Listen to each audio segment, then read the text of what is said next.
नमस्कार, जय महाराष्ट्र। परत एक शिरपीचात मानाचा तुरा लागल्याची बातमी कळाली। कर्नाटकात पोलीस प्रशासनानं परत माझ्यावरच गुन्हा दाखल केलाय।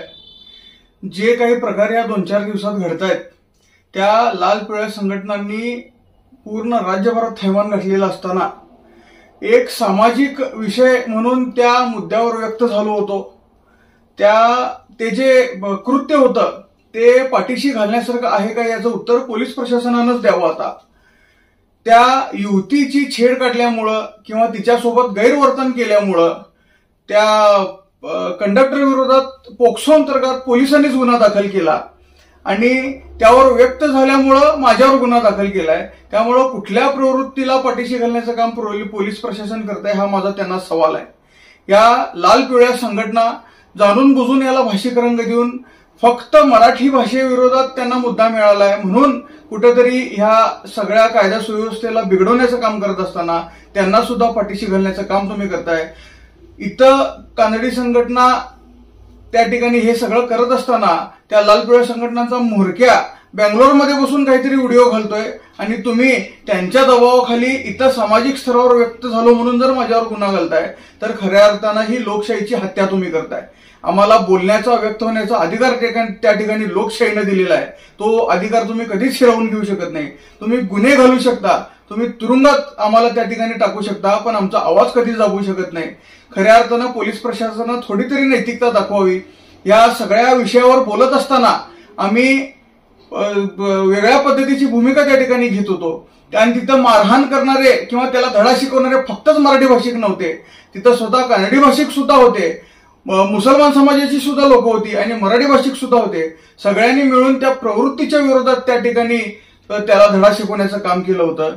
मारहाणीचं समर्थन आम्ही याआधीही केलं नाही आणि करणार नाही, पण पोलीस प्रशासनानं ज्या पद्धतीनं त्यांना पाठीशी घातलंय हे अत्यंत चुकीचं आहे। हे असंच जर तुम्ही लोकशाहीची हत्या करत असाल, जर व्यक्त होणं सुद्धा आमचं मुश्किल होत असेल तर या ठिकाणी पोलिसांच्या भूमिकेचंच खऱ्या अर्थानं अजब वाटतंय। मला एक गोष्ट सांगा, उच्च न्यायालयाने त्या ठिकाणी मध्यंतरी एक निकाल जाहीर केला होता, कुठल्याही समाज माध्यमांवर व्यक्त झाल्यामुळं कुठलाही गुन्हा दाखल करता येणार नाही अशा पद्धतीची त्या ठिकाणी एक पेपर कथन मी वाचलं होतं। त्यामुळे याचा अभ्यास करून कायद्यानं तुम्हाला उत्तर देईनच, पण जर खरोखर समाजात कुठेतरी तेढ निर्माण करण्यात येते किंवा एखाद्या संघटनेच्या विरोधात बोललो म्हणून जर तुम्ही गुन्हे दाखल करत असाल तर रोज या लाल पिवळ्या संघटना महाराष्ट्र एकीकरण समिती आणि मराठी भाषिकांबद्दल वाटेल ते बरळत असतात। त्यांच्यावर तुम्ही किती गुन्हे त्या ठिकाणी दाखल केले त्याचा हे आम्हाला तुम्ही स्पष्ट करावं। त्याचबरोबर फक्त मराठी माणूस आणि महाराष्ट्र एकीकरण समिती नव्हे तर परवा शिवजयंती झाली, तर शिवजयंती दिवशी सुद्धा छत्रपती शिवाजी महाराजांबद्दल अतिशय गलिच्छ प्रकारच्या पोस्ट त्या ठिकाणी या लाल पिवळ्या संघटना आणि या विविध पेजच्या माध्यमातून करण्यात येतात। बाहेर राज्यातले महापुरुष मोठे करू नका म्हणून त्या ठिकाणी शिवाजी महाराजांना हिणवलं जातं।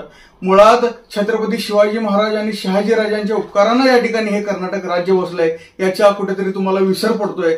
मी या पोलीस प्रशासनाला सांगू इच्छितो, ते तुम्ही जे करताय हे अत्यंत चुकीचं आहे। तुम्ही एक अतिशय किळसवाण्या प्रकाराला पाठीशी घालण्याचं काम करताय। या कन्नड संघटनांनी सुद्धा थोडी तरी नैतिकता राखावी आणि त्या युवतीला न्याय मिळवून देण्यासाठी स्वतः प्रयत्न करावे। पोलीस प्रशासनानं जर आम्ही तर आमच्यावर गुन्हे आम्ही घेतोय, आम्ही लढतोय, आम्ही लढत राहू, पण किमान त्या तरुणीला न्याय मिळवून द्यायचं काम या पोलीस प्रशासनानं केलं पाहिजे। त्या ठिकाणी त्यावर व्यक्त झालो म्हणून जर तुम्ही आमच्यावर गुन्हे घालत असाल तर अशा शेकडो नाही तर हजारो पोस्ट आहेत, हजारो त्या ठिकाणी पुरावे आहेत ज्यामध्ये या लाल पिवळ्या संघटनांनी महाराजांचा अपमान केलेला आहे, मराठी माणसाचा अपमान केलेला आहे, विनाकारण महाराष्ट्र एकीकरण समितीचा अपमान केलेला आहे। परवा झालेल्या घटनेत महाराष्ट्र एकीकरण समितीचा काही एक संबंध नसताना महाराष्ट्र एकीकरण समितीच्या पुतळ्याचं दहन त्या ठिकाणी त्यांनी केलेलं आहे। त्याच्याबद्दल तुम्ही काय आक्षेप घेतला, त्याच्याबद्दल तुम्ही किती जणांना गुन्हे नोंद केले, किती जणांना अटक केली, या ठिकाणी आम्ही सवाल पोलीस प्रशासनाला विचारतोय। मला गुन्ह्यांची भीती नाही, कारण आम्ही मुळातच जे खरं आहे आणि जे बरोबर आहे ते खऱ्याची बाजू त्या ठिकाणी आजपर्यंत सातत्यानं मांडत आलोय। आम्ही कायद्यानं उत्तर देऊ, आम्ही लोकशाही मार्गाने लढत राहतोय, लढत राहू, पण ह्या प्रवृत्तीचा मी परत एकदा निषेध करतो आणि पोलीस प्रशासनानं कुठेतरी नैतिकता दाखवून त्या तरुणींना न्याय मिळवून द्यावा अशी परत एकदा त्यांना त्या ठिकाणी विनंती करतो।